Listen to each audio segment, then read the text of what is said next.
சாயிராம். ஓம் சாயிராம். நிரந்தரமே இல்லாத இந்த வாழ்க்கையில் எதையுமே சந்தோஷமாக கடந்து பழகு.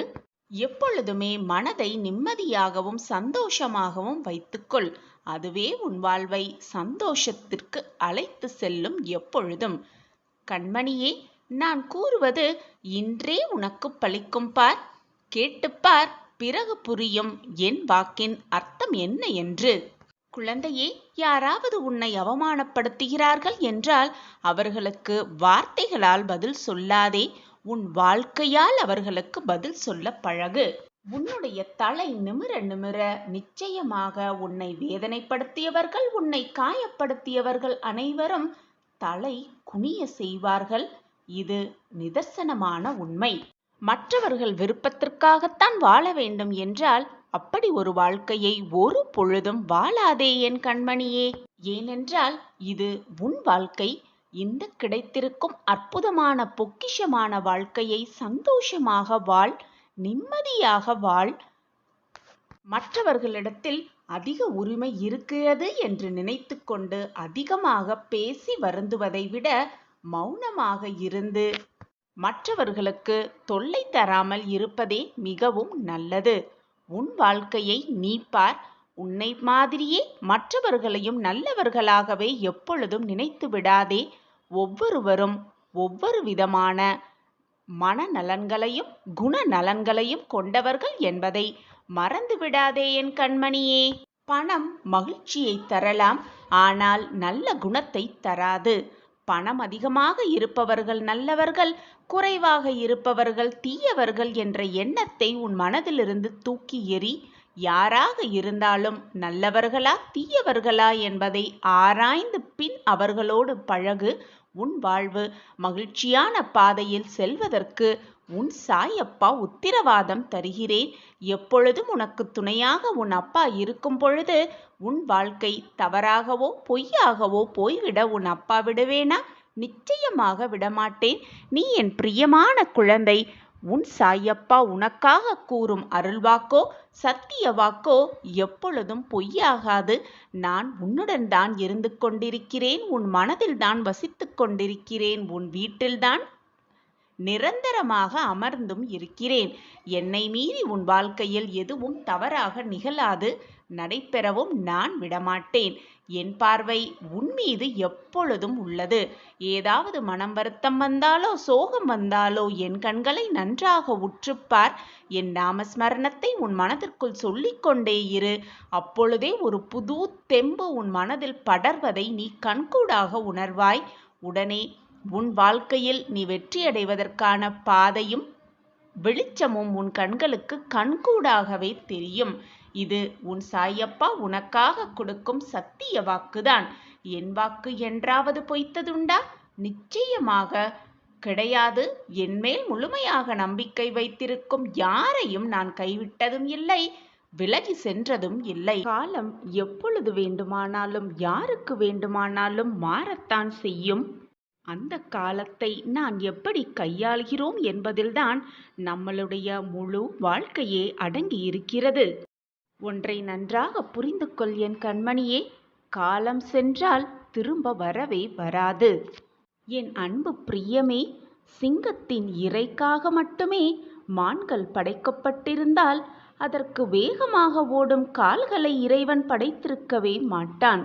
அதுபோலத்தான் பிரச்சனைகளை கொடுக்கும் இறைவன் சமாளிக்கும் திறமையையும் கொடுத்திருக்கிறான். எனவே துணிந்து சமாளி உனக்கு வந்திருக்கும் பிரச்சனையை. உனக்கு கிடைத்திருக்கும் இந்த அற்புதமான காலத்தில் என்னெல்லாம் நல்லது செய்ய முடியுமோ அவற்றையெல்லாம் செய்துவிடு. ஏனென்றால் இப்பொழுது நீ கேட்கும் இந்த நொடி கூட உனக்கு திரும்ப வரவே வராது. எந்த பிரச்சனை வந்தாலும் துவண்டு விடாமல் உனக்குள் இருக்கும் உன்னை முதலில் நம்பு. உன்னால் முடியாதது என்று இந்த உலகத்தில் எதுவுமே இல்லை என் குழந்தையே. நம்பிக்கையோடு ஒவ்வொரு தினமும் ஒவ்வொரு நொடியையும் போராடிக்கொண்டே இரு. ஏனென்றால் அந்த நம்பிக்கை என்பது உன்மேல் எல்லோருக்கும், உன்னை சுற்றி இருப்பவர்களுக்கும் உன்மேல் மிக எளிதாக வந்து விடாது. குழந்தையே, நான் உன் கைகள் இரண்டையும் பிடித்துக்கொண்டு போய்கொண்டுதான் இருக்கிறேன். நீ அமைதியாக என் பின்னால் வந்தால் போதும், இருக்கும் காலத்தை நான் நிறைவாக உனக்கு கொண்டு செல்வேன். கண்மணியே, உன்னில் எழும் தேவையில்லாத சிந்தனை என்னும் காரணம் ஒன்றையே நீ 10ஆக பார்க்கும் கண்கள். உன்னுடைய மனம்தான். அதை புரிந்து கொள். உன்னை பற்றி தெரிந்து கொள்ள நீ யாரிடமும் உன்னை பற்றி கேட்க வேண்டாம். யாரிடமும் கேட்கவே வேண்டாம். முதலில் கண்ணாடியை போய்ப்பார். அதுதான் உன்னை உண்மையாக பிரதிபலிக்க செய்யும். நீ சொல்கிறாய், என்னுடைய வலது கை இடது கையாக தெரிகிறதே என்று நீ சொல்லுவாய். ஆனால் உன்னை உண்மையாக பிரதிபலிக்க செய்வதே அந்த கண்ணாடிதான். அனைத்துமே திசை மாறி காட்டலாம். ஆனால் உன்னுடைய ஆன்மாவை மிக சரியாக காட்டுவது அந்த கண்ணாடியே. அதில் நீ உன்னை நினைக்கின்ற எண்ணம் உயர்த்தி பேசி அந்த கண்ணாடி முன் நின்று பார். அப்பொழுது உனக்கு தெரியும், உன்னுடைய உயரங்கள் எல்லாம் எவ்வளவு குள்ளமாக இருக்கிறது என்பது அப்பொழுதுதான் உனக்கு புரியும். இதுவே இப்படி இருந்தால், நீ உன்னை தாழ்த்தி யோசித்து பின் கண்ணாடி முண்டு நின்று இருந்தால் எப்படி இருக்கும் என்று நீயே சற்று சிந்தித்துப் பார் என் குழந்தையே. அவை உனக்கு தோல்வியாக கூட இருக்கலாம். ஆனால் அதுதான் மிக அற்புதமான உனக்கு கிடைத்த பொக்கிஷமான அனுபவம். அந்த அனுபவத்தால் நீ கற்றுக்கொண்ட பாடம் வெற்றியை விட கோடி மடங்கு, லட்ச மடங்கு மிக பெரியது. வெற்றி என்பது தற்காலிகமே. வெற்றி தோல்வி, இன்பம் துன்பம், கஷ்டம் நஷ்டம் எல்லாம் மாறிக்கொண்டேதான் இருக்கும். எதுவுமே இங்கு நிரந்தரம் இல்லை. நிரந்தரமே இல்லாத இந்த உலகத்தில் எனக்கு வெற்றி வந்துவிட்டால் கொண்டாட்டப்பாகுவதும், தோல்வி வந்துவிட்டால் துவண்டு செல்வதும் யாருக்கு என்ன லாபமாக இருக்கப் போகிறது? ஆனால் தோல்வியாக உனக்கு கிடைத்த பாடம், நீ அதனால் கற்றுக்கொண்ட பாடம், உனக்கு கிடைக்கப் போகும் வெற்றியை மிக சுலபமாக எட்டி பிடிக்கலாம். அதுதான் உண்மையான வெற்றியும் என் குழந்தையே. அது உன் மனதையும் உன் வாழ்க்கையையும் பக்குவப்படுத்தும். நீ எப்படி இருக்க வேண்டும், என்ன செய்ய வேண்டும் என்று உன் ஆன்மாவின் மகத்துவத்தை பற்றி உனக்கு சொல்லி உன் பிறப்பையே புனிதப்படுத்தும். நான் சொல்லும் வழிகளில்தான் நீ இப்பொழுது சென்று கொண்டிருக்கிறாய். நிழலெது நிஜம் எது என்று பாகுபாடு காட்டத் தெரிந்திருக்கிறாய். எனவே எதற்குமே கலங்காதே என் குழந்தையே. உன் தந்தை நான் இருக்கிறேன். உன்னுடைய எல்லா பிரச்சனைகளுக்கும் நிச்சயமாக ஒரு தீர்வு இருக்கிறது. தீர்வே இல்லாத பிரச்சனையை இறைவன் உருவாக்குவதே இல்லை. உன்னுடைய வலியை குறைக்க நிச்சயமாக ஒரு வழி இருக்கத்தான் செய்கிறது. அப்பா கூறிய இந்த வழியை பின்பற்றி உன் மனவேதனைக்கு சற்று ஆறுதல் படுத்திக்கொள். உன் பிரச்சனைகளுக்கான தீர்வை பெற்றுக்கொள். உன்னுடைய இந்த கஷ்டமான வாழ்க்கையின் நிலையை நிச்சயமாக உன் அப்பா மாற்றி காட்டுவேன். இது உன் சாயப்பா உனக்காகவே கொடுக்கும் சத்திய வாக்கு. என்னை முழுவதுமாக நம்பிய குழந்தைகள் வீட்டில் எப்பொழுதுமே தேவை என்பதே இருக்காது. அதை இருக்கவும் நான் விடமாட்டேன். உன்னுடைய விருப்பங்களும் வேண்டுதல்களும் உன் சாயப்பா நிறைவேற்றும் பொழுது உனக்கு எப்படி தேவை என்பது இருக்கும்? நிச்சயமாக இருக்காது என் குழந்தையே. எதிரியாகவே இருந்தாலும் அவர்களும் நன்றாக வாழ வேண்டும், அவர்களும் நன்றாக இருக்க வேண்டும் என்று நினைப்பதுதான் நல்ல மனிதருக்கு அழகு. நீ என் பொக்கிஷமான குழந்தை. உன்னுடைய மனதை பற்றி எனக்கு நன்றாகவே தெரியும். எப்பொழுதும் மற்றவர்கள் நன்றாக இருக்க வேண்டும், மற்றவர்கள் வாழ்க்கையும் ஜெயிக்க வேண்டும் என்று என்னிடம் வந்து உன் பிரச்சனையை தீர்ப்பதற்கான வழியை கூறுவதற்கு முன், உன் பிரச்சனைகளை என்னிடம் கூறுவதற்கு முன் மற்றவர்களின் பிரச்சனையை கூறி அவர்களது வாழ்க்கையை சரி செய்யும்படிதான் என்னிடம் கேட்கிறாய். குழந்தையே, உன் பாசமான அன்பு எனக்கு புரிகிறது. உன்னுடைய இரக்க குணமும் எனக்கு புரிகிறது கண்மணி. மற்றவர்களை பற்றி மட்டுமே சிந்திக்கும் நீ, உன்னுடைய இந்த பொக்கிஷமான குணம் எனக்கு மிகவும் சந்தோஷத்தை தருகிறது. இவ்வளவு நல்ல மனம் படைத்த என் கண்மணிக்கு நான் நல்லதை செய்யாமல், பிரச்சனைகளுக்கான தீர்வை தராமல் வேறு என்ன வேலை இருக்கிறது உன் சாயப்பாவிற்கு? உன்னுடைய பிரார்த்தனையும் உன்னுடைய வேண்டுதல்களும் நீ சொல்லித்தான் எனக்கு தெரிய வேண்டும் என்றில்லை. நீ மனதால் ஒருமுறை நினைத்தாலே போதும். இல்லை இல்லை, நீ என் கண்ணை பார்த்தாலே போதும். உனக்கு தேவையானதை, உனக்கு கிடைக்க வேண்டியதை அள்ளி அள்ளி கொடுக்கும் பொறுப்பை உன் சாயப்பா ஏற்றிருக்கும் பொழுது வீணாக கவலைக்கு உன் மனதிற்கு இடம் கொடுக்காதே. நிம்மதியாக வைத்துக்கொள் உன் மனதை. உன் பிரச்சனைக்கான தீர்வு நிச்சயமாக ஏதாவது ஒரு ரூபத்தில், ஏதாவது ஒரு தகுந்த நேரத்தில் உன்னிடம் வந்து சேரும். நிச்சயமாக சேரும். இது சாயப்பா உனக்காக கொடுக்கும் சத்திய வாக்கு. என் வாக்கு என்றைக்கும் பொய்த்ததில்லை குழந்தையே. ஏதாவது ஒரு ரூபத்தில் வந்து நிச்சயமாக வழிகாட்டுவேன். அதை ஏற்றுக்கொள்ளும் மனப்பக்குவத்தையும் நான் உனக்கு கொடுப்பேன். உனக்கு துணையாக அப்பா இருக்கும் பொழுது எதற்கு வருத்தப்பட்டு கொண்டே இருக்கிறாய்? மனதை போட்டு குழப்பிக் கொண்டே இருக்கிறாய்? அப்பா இருக்கிறார், அனைத்தையும் பார்த்து கொள்வார் என்று உன் வேலையை நீ திறம்பட செய்து கொண்டே இரு. உனக்காக அனைத்தையும் நான் பார்த்து கொள்கிறேன் குழந்தையே. இனி ஆகப் போவதை என்னிடம் விட்டுவிடு. நான் இருக்கிறேன். உன் வாழ்க்கையை மீட்டெடுக்க, உன்னை பிரகாசமான வாழ்க்கையில் உட்கார வைக்க, கோபுரத்தின் உச்சியில் உன்னை கொண்டு சேர்க்க அனைத்துமாக நான் பார்த்து கொள்கிறேன். ஆனால் என் வாழ்க்கையில் எந்த கஷ்டமும் தீர்ந்த பாடும் இல்லை. என் வாழ்க்கையில் எந்த மாற்றங்களும் நிகழ்ந்த பாடும் இல்லை. என் வாழ்க்கை மிக மோசமான பாதையில் பயணித்து கொண்டிருக்கிறது என்பதை நான் உணர்ந்து கொண்டிருக்கிறேன். என் வாழ்க்கையில் மட்டும் ஏன் இவ்வளவு சோதனைகள் வந்து கொண்டிருக்கிறது? நான் என்னதான் அப்படி பாவம் செய்தேன் என்றுதானே உன்னுடைய கேள்வியாக இருக்கிறது. என்ன செய்வது என்று எனக்கு எதுவுமே தெரியவில்லை. சில சமயங்களில் மனவேதனையாலும் மனக்குழப்பங்களாலும் நான் உறைந்து போய் நிற்பது போல ஒரு தோற்றத்தோடு இருக்கிறேனே. இதற்கு ஒரு முடிவே இல்லையா சாயிநாதரே? என்றாவது என்றைக்காவது, இன்றோ அல்லது நாளையோ எப்படியாவது என்னை காப்பாற்றி விடுவீர்கள் என்று நான் நம்பிக்கையுடன், உங்கள் மீது முழு நம்பிக்கையோடு என்னுடைய முடிவை நான் தள்ளி போட்டு கொண்டே இருக்கிறேன். ஆனால் இன்று வரை இந்த நொடி முதல் எந்த முடிவும் எந்த மாற்றமும் எனக்கு கிடைக்கவும் இல்லை, நடக்கவும் இல்லை. என் அன்பு பிள்ளையே, முதலில் ஒன்றை தெளிவாக புரிந்து கொள். முதலில் உன் மீது உனக்கு நம்பிக்கை எவ்வளவு அதிகமாக இருக்கிறதோ அதன் பொருட்டுதான் உன்னுடைய பலனும் உனக்கு கிடைக்கும். நீ உன்னை அதிகமாக நம்பினால் அதற்கேற்றாற்போல் அதற்கான பலனும் மிக அதிகமாகவே இருக்கும். நீ நினைத்ததெல்லாம் நடக்கும், நீ கேட்டதெல்லாம் கிடைக்கும், நீ விருப்பப்பட்டது எல்லாமே உனக்கு ஈடேறும். அதை மட்டும் எப்பொழுதும் நினைவில் வைத்துக்கொள். நீ செய்த பாவ புண்ணிய கணக்குப்படி, அதன்படிதான் உன்னுடைய கர்மாவை நீ உன் வாழ்க்கையில் அனுமதித்திருக்கிறாய். அதனால் அந்த கர்மாவினால் நீ இப்பொழுது உன் வாழ்க்கையில் ஏற்பட்டிருக்கும் கஷ்டங்களை தாங்க முடியாமல், பொறுத்து கொள்ள முடியாமல் மனவேதனையில் இருக்கிறாய். தவித்து கொண்டும் புலம்பிக் கொண்டும் கண்ணீர் சிந்திக் கொண்டும் இருக்கிறாய். ஆனால் ஒன்றை நன்றாக புரிந்து கொள். உன் துயரத்தின் பெரும் பகுதியை என்னுடைய பிள்ளைக்காக நான் அனுமதித்துக் கொண்டிருக்கிறேன். மனதை முதலில் வெறுமையாக வைத்துக்கொள், நிதானமாக வைத்துக்கொள்.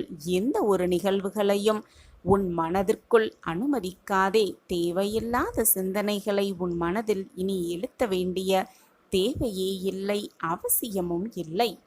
உன்னுடைய இந்த நிலைமை வெகு விரைவில் மாறி உனக்கான வெற்றி உன்னை தேடி வரும். உனக்கான நேரம் கூடியிருக்கிறது. நம்ப முடியாத அற்புதத்தை உன் வாழ்க்கையில் நீ காணப்போகிறாய். உன் வாழ்க்கையில் நிகழத்தான் போகிறது அந்த நம்ப முடியாத திருப்பம். நான் கூறுவது எதுவுமே உன் வாழ்க்கையில் நடக்காமல் இருக்காது. நான் கூறுவது அனைத்தும் சத்திய வாக்கேதான். உன்னுடைய அன்பு, உன்னுடைய நல்ல எண்ணம், இவை தெரியாமல் இருக்கும் இந்த உலகத்தில், இவை புரிந்து கொள்ளாமல் இருக்கும் உன்னை சுற்றி இருப்பவர்களிடம் அகப்பட்டு மாட்டிக்கொண்டிருப்பது போல புலம்பி தவித்து கொண்டிருக்கிறாய். கவலையே வேண்டாம் என் குழந்தா. நான் உன்னோடு இருக்கிறேன். உனக்கு தேவையானது அனைத்தையும் யோசித்து யோசித்து அதன்படி நான் செய்து கொண்டுதான் இருக்கிறேன். உன்னுடைய உள்ளத்தில் என்னதான் குழப்பம் வந்தாலும், என்னதான் சோதனைகள் உன்னை சூழ்ந்தாலும், உன்னுள் நான் இருக்கிறேன் என்பதை மட்டும் நினைவில் வைத்துக்கொள். உன்னில் இருக்கும் என்னிடம் உன்னால் முடிந்தவரை பேசி பழகு. நம்பிக்கையோடு உன் மனதை வைத்துக்கொள். நேர்மறை எண்ணங்களை உன் மனதில் வைத்துக்கொள். தேவையில்லாத சிந்தனைகளை மனதில் நினைப்பதை அறவே விட்டுவிடு. உன்னுடைய மனக்குழப்பமெல்லாம் தீரும் காலம் இப்பொழுது வந்திருக்கிறது. அதற்கான நேரமெல்லாம் கூடி வந்திருக்கிறது. நான் இருக்கிறேன். உன் கற்பனைக்கு எட்டாத உருவமாகவோ, உன் கண்ணுக்கு தெரியாத சூட்சும ரூபமாகவோ இதை அறிந்து கொண்ட நீ அதிர்ஷ்டசாலிதானே. குழந்தா, உன் வாழ்க்கையில் ஒரு மாற்றம் உண்டாகப் போகிறது. இதை கேட்கும் நொடியே அந்த மாற்றத்தை நீ கண்கூடாக உணர்வாய். பல நாள் கஷ்டத்திற்கும் வேதனைக்கும் ஒரு பலன் வரப்போகிறது. உனக்கு வரும் கஷ்டங்கள் எல்லாம் உன்னை தாழ்த்ததான் என்று நீ நினைத்து கொண்டிருக்கிறாய். தவறாக நினைத்து கொண்டிருக்கிறாய். ஆனால் உண்மையில் அது உன்னை தாழ்த்துவதற்காக வருவதில்லை குழந்தா. உன்னை அடுத்த கட்டத்திற்கு மேம்படுத்தத்தான் அந்த கஷ்டம் உனக்கு வருகிறது என்பதை தெளிவாக தெரிந்து கொள். குழந்தா, உனக்கு ஒரு விஷயம் தாமதமாக நடக்கிறது என்றால் அது உனக்கு நிறைவான விஷயமாக ஆகப்போகிறது என்றுதான் அர்த்தம். குழந்தையே, நான் உன்னை சோதிப்பேனே தவிர கைவிடவே மாட்டேன். சோதனை கூட உன்னையே உனக்கு புரிய வைக்க, உன் வாழ்க்கையை உனக்கு புரிய வைக்க, உனக்கு கிடைத்திருக்கும் இந்த வாழ்க்கையை எப்படி வாழ வேண்டும் என்பதை உனக்கு உணர்த்ததான் அந்த சோதனைகளை நான் ஏற்படுத்தி கொண்டிருக்கிறேன் என்பதை புரிந்து கொள். உன்னை சுற்றி இருப்பவர்கள் உன் மனதை துரத்தி வெறுத்து வைக்கிறார்கள் என்று நினைக்காதே. உன் மனதை காயப்படுத்துகிறார்கள் என்று அவர்களோடு வாதம் செய்யாதே. அந்த தருணத்தை மிக அமைதியாக கடந்து சென்றுவிடு. அந்த தருணத்தில் அமைதியாக இருந்துவிடு. இருந்து உன்னுடைய பிரகாசமான செயல்களால் அவர்களுக்கு உணர்த்து நீ யாரென்று, எப்படிப்பட்டவர் என்பதை அவர்களுக்கு உணர்த்து உன் செயலால். ஒவ்வொரு விஷயத்திலும் கவனம் தேவை என் பிள்ளையே. அதை ஒவ்வொரு செயலிலும் யோசித்து யோசித்து செயல்படுத்து. அதுவே உன் வாழ்வுக்கு நல்லதும் கூட. உனக்கான ஒரு நல்லதொரு வாழ்க்கை காத்து கொண்டிருக்கிறது. சாயப்பா இருக்க பயம் ஏன் குழந்தையே உனக்கு? உன் மனதில்தான் நொடிக்கு நொடி 1000 போராட்டங்களும் 1000 குழப்பங்களும் ஓடிக்கொண்டிருக்கிறது. ஆனால் அனைத்தையும் யாரிடமும் சொல்லவும் முடியாமல், யாரிடம் சொல்வது என்றது கூட தெரியாமல், எப்படி சொல்வது என்றும் தெரியாமல் உன் மனதிற்குள்ளேயே வைத்துக்கொண்டு குழம்பிக் கொண்டிருக்கிறாய், புலம்பிக் கொண்டிருக்கிறாய். நீ செய்வதும் நல்லதுதான் குழந்தையே. நீ மற்றவர்களிடம் உன் விஷயத்தையும் உன் சோகத்தையும் உன் வேதனைகளையும் பகிரும் பொழுது அது பலவிதமாக நினைக்கத் தோன்றும். உன்னை சுற்றி இருப்பவர்கள் எல்லோருமே உன்னை போல் நல்ல எண்ணங்கள் கொண்டிருப்பார்கள் என்று சொல்ல முடியாது. நீ வேதனைப்படுவதை பார்த்து சில பேர் வருத்தப்படுவார்கள். நீ வேதனைப்படுவதை பார்த்து சில பேர் இன்னும் வேதனையை எப்படி கூட்டலாம் என்று நினைப்பார்கள். இன்னும் சில பேர் உன் வேதனையை ரசிப்பார்கள். இப்படி உன்னை சுற்றி நிறைய பேர் இருக்கத்தான் செய்கிறார்கள்.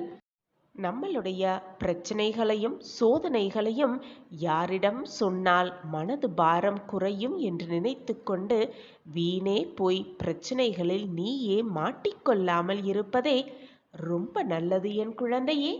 எனவே யாரிடமும் எதையும் சொல்லாமல் அமைதியாகவே இருந்துவிடு. உண்மையாகவும் மற்றவர்களுக்கு நேர்மையாகவும் இப்படி இருப்பதால்தான் என் வாழ்க்கையில் பிரச்சனைகளும் சோதனைகளும் சோகங்களும் நிரம்பி வழிகிறதா என்ற குழப்பம் உன் மனதில் அதிகமாகவே இருக்கிறது. நேர்மையாக சில சமயம் இருக்கும் பொழுது கெடுதல் வரத்தான் செய்யும்.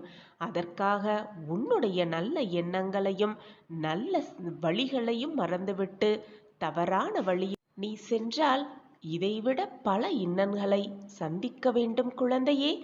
எனவே எப்பொழுதும் நேர்மறை சிந்தனையோடு மற்றவர்களுக்கு எந்த தீங்கும் நினைக்காத வண்ணம் உன் வாழ்க்கையை வாழப் பழகிக்கொள். மறந்தும் கூட மற்றவர்களின் பேச்சிற்கு ஆளாகாதே. வீணாக நீயே உனக்கான கஷ்டத்தை தேடிக்கொள்ளாதே. நான் ஒன்று சொல்கிறேன் கண்மணியே, பொறுமையாக கேள். சோதனைகள் நல்லவர்களுக்கு வரும், ஆனால் வீழ்ந்து போகும் அளவிற்கு சோதனைகள் வராது. சோதனைகள் வந்தாலும் நல்லவர்கள் வீழ்ந்து போவதே இல்லை. அது மட்டுமல்ல, தவறு செய்பவர்கள் நல்லதாக நன்மையாக வாழ்ந்துவிடவும் மாட்டார்கள். மற்றவர்களிடம் சிரிப்பை தவிர வேறு எதையுமே காட்டாதே.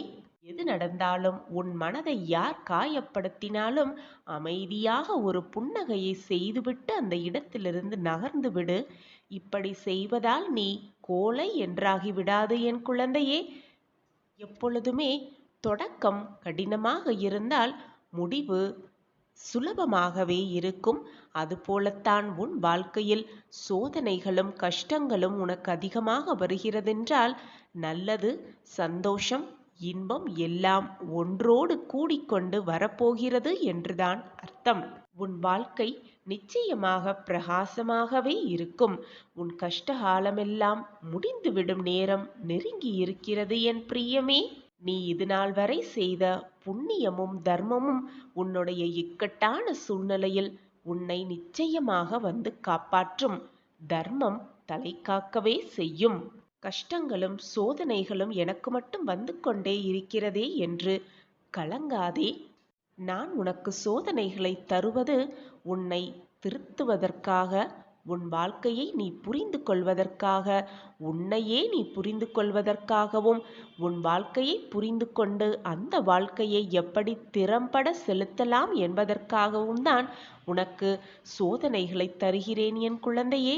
அதை விட்டுவிட்டு நீ மனம் வருந்துவதற்காகவும் அல்ல, கண்ணீர் சிந்துவதற்காகவும் அல்ல, போராடி பெரும் குழப்பத்தில் உன்னை ஆளாக்கவும் அல்ல. நான் வகுத்த பாடத்தில்தான், வழியில்தான் உன்னுடைய வாழ்க்கை சென்று கொண்டிருக்கிறது.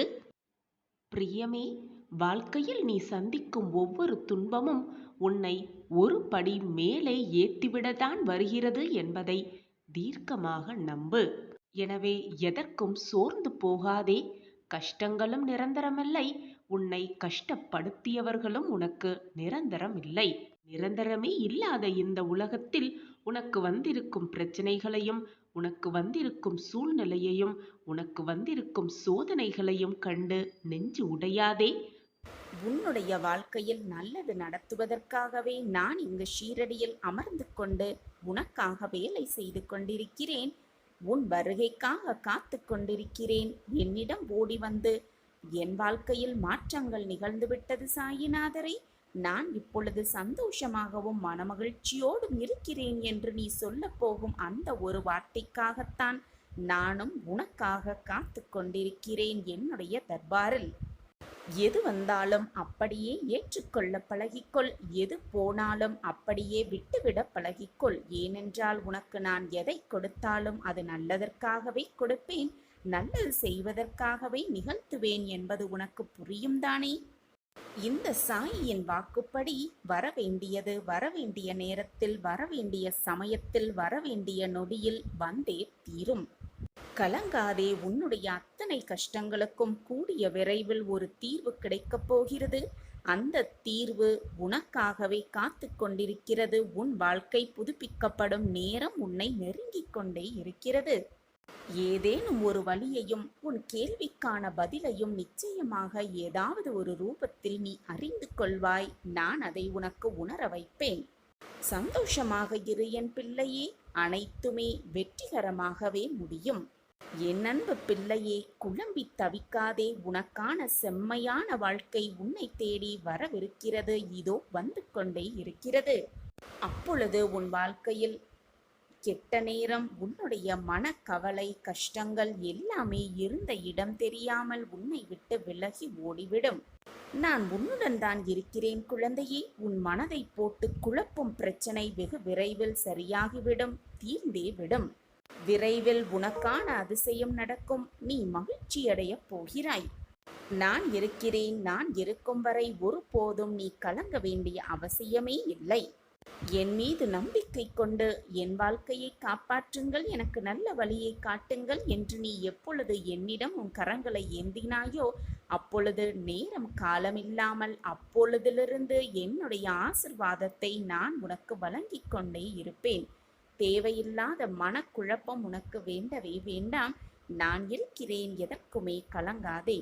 நான் உன்னை எப்பொழுதும் கைவிடவே மாட்டேன். எனது ஆசிர்வாதத்தால் இந்த உலகத்தில் உள்ள அனைவராலும் நீ பாராட்டப்படுவாய், மதிக்கப்படுவாய்.